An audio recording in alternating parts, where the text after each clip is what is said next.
नमस्कार। डिजिटल सुरक्षा की दुनिया ये एक ऐसी दुनिया है जो बहुत तेजी से बदल रही है और आज हम इसी बदलाव के बीचों बीच एक क्रांतिकारी सोच को समझने वाले हैं। इसका नाम है जीरो ट्रस्ट सिक्योरिटी मॉडल। एक पल के लिए सोचिए, क्या हो अगर हमारी डिजिटल सुरक्षा, जिसे हम बहुत मजबूत मानकर चलते हैं, वो असल में सिर्फ एक धोखा हो। आज के जमाने में ये सवाल पहले से कहीं ज्यादा जरूरी हो गया है। चलिए इसे थोड़ा आसान बनाते हैं। देखिए, सुरक्षा का जो पुराना तरीका था वो कुछ किला और खाई जैसा था। मतलब एक ऊंची मजबूत दीवार खड़ी कर दो और बस ये मान लो कि अंदर जो भी है सब सुरक्षित है। लेकिन जो नया तरीका है जीरो ट्रस्ट, वो इस पूरी सोच को ही पलट देता है। इसका सीधा सा कहना है, किसी पर भी भरोसा मत करो, चाहे कोई बाहर हो या अंदर। तो फिर सवाल ये उठता है कि ये पुराना मजबूत किला आखिर ढह क्यों गया?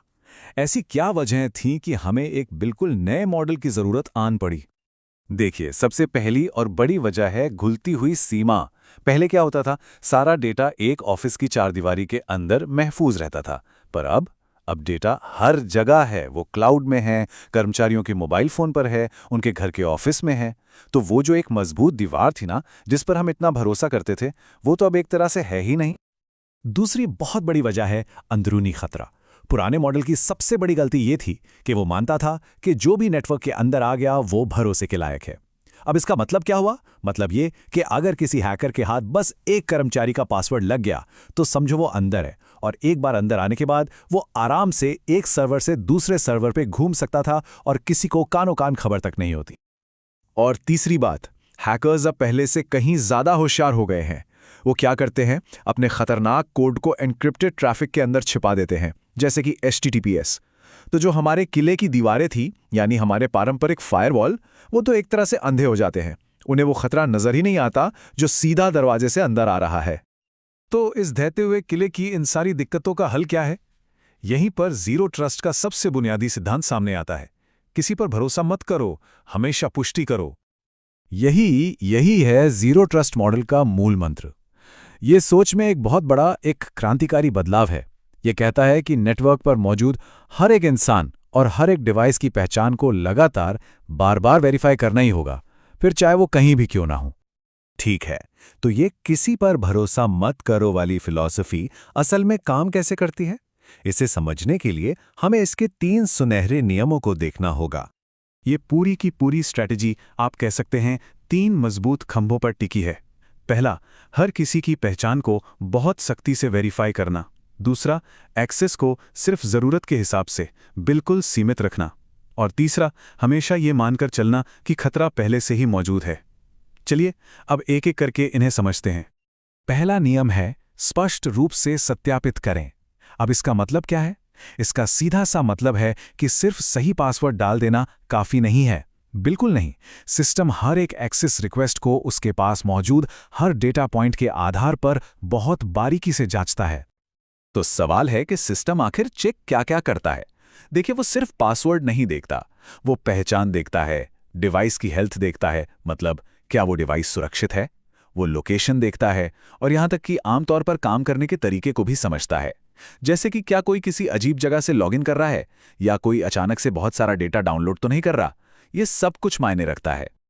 अब आता है दूसरा नियम, न्यूनतम विशेषाधिकार का इस्तेमाल करें। इसका सिद्धांत बहुत सीधा और असरदार है। किसी भी यूजर को सिर्फ उतना ही एक्सेस दो जितना उससे काम के लिए बिल्कुल जरूरी है, 1 इंच भी ज्यादा नहीं। इससे क्या होता है? इससे यह होता है कि अगर कभी कोई अकाउंट हैक हो भी जाए तो नुकसान बहुत सीमित रहता है। इसका एक बहुत ही बढ़िया उदाहरण है जस्ट इन टाइम एक्सेस। चलिए मान लेते हैं कि किसी को एक सर्वर ठीक करने के लिए एडमिन राइट्स चाहिए। तो सिस्टम क्या करेगा? वो उसे सिर्फ मान लीजिए 30 मिनट के लिए वो राइट्स देगा, और जैसे ही काम खत्म हुआ, बस वो अधिकार अपने आप खत्म हो जाएंगे। और अब तीसरा और शायद सबसे जरूरी नियम, ये मानकर चलो कि हमला हो चुका है।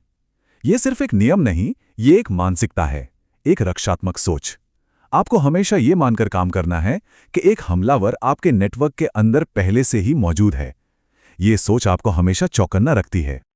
तो इस मानसिकता से होता क्या है? इससे कुछ बहुत ही ज़रूरी कदम उठाए जाते हैं, जैसे कि एंड टू एंड एन्क्रिप्शन, ताकि अगर डेटा चोरी हो भी जाए तो कोई उसे पढ़ ना सके। और दूसरा, माइक्रो सेगमेंटेशन, इसका मतलब है नेटवर्क के हर छोटे छोटे हिस्से के चारों ओर एक तरह की वर्चुअल फायरवॉल खड़ी कर देना। ठीक है, तो हमने नियम तो समझ लिए, लेकिन असल में ये सब चीजें एक साथ मिलकर काम कैसे करती हैं? चलिए अब इसे एक्शन में देखते हैं। देखिए, इसके आर्किटेक्चर को समझने का एक बहुत अच्छा तरीका है जो अमेरिका की एक संस्था निस्ट ने बताया है। उन्होंने इसे 2 हिस्सों में बांटा है। एक है कंट्रोल प्लेन, आप इसे सिस्टम का दिमाग समझ सकते हैं जो सारे फैसले लेता है, और दूसरा है डेटा प्लेन, ये वो मसल्स हैं जो उन फैसलों को लागू करती हैं। चलिए एक यूजर रिक्वेस्ट के सफर को समझते हैं। मान लीजिए किसी ने एक फाइल एक्सेस करने की कोशिश की, तो गेटवे उसे सबसे पहले रोकेगा और दिमाग से यानी पॉलिसी इंजन से पूछेगा क्या इसे अंदर आने दिया जाए। फिर वो दिमाग सारे डेटा को एनालाइज करेगा और अगर उसे सब कुछ ठीक लगा तो वो एक टेम्पररी कनेक्शन खोलने की इजाजत देगा, और ये कनेक्शन हर पल मॉनिटर किया जाता है। अब एक बहुत जरूरी बात समझनी होगी, जीरो ट्रस्ट कोई एक अकेला प्रोडक्ट नहीं है जिसे आप बाजार से खरीद सकते हैं। नहीं, ये एक पूरी स्ट्रैटेजी है, एक फ्रेमवर्क है जो कई अलग अलग टेक्नोलॉजी को एक साथ लाकर बनाया जाता है। जैसे कि आइडेंटिटी मैनेजमेंट सिस्टम्स IAM ये पक्का करते हैं कि यूजर वही है जो वो कह रहा है। EDR जैसी टेक्नोलॉजी डिवाइस को सुरक्षित रखती है, और SIEM जैसे सिस्टम 24 घंटे खतरों पर नजर रखते हैं। तो इन सब बातों का मतलब क्या है? डिजिटल सुरक्षा का भविष्य कैसा होने वाला है? ये सारी चीजें हमें किस दिशा में ले जा रही हैं? यहाँ सबसे बड़ा सबक ये है कि सुरक्षा अब कोई जगह नहीं रही जिसकी हम किलेबंदी कर सकें। नहीं, सुरक्षा अब एक रणनीति है, एक ऐसी रणनीति जिसे हमें लगातार हर बातचीत पर, हर कनेक्शन पर लागू करना ही होगा। और ये सब हमें एक बहुत ही दिलचस्प सवाल के साथ छोड़ जाता है। एक ऐसी दुनिया में जहां किसी पर भी बिल्कुल भी भरोसा नहीं किया जाता, क्या हम आखिरकार सच में पूरी तरह से सुरक्षित हो सकते हैं? इस पर सोचिएगा जरूर।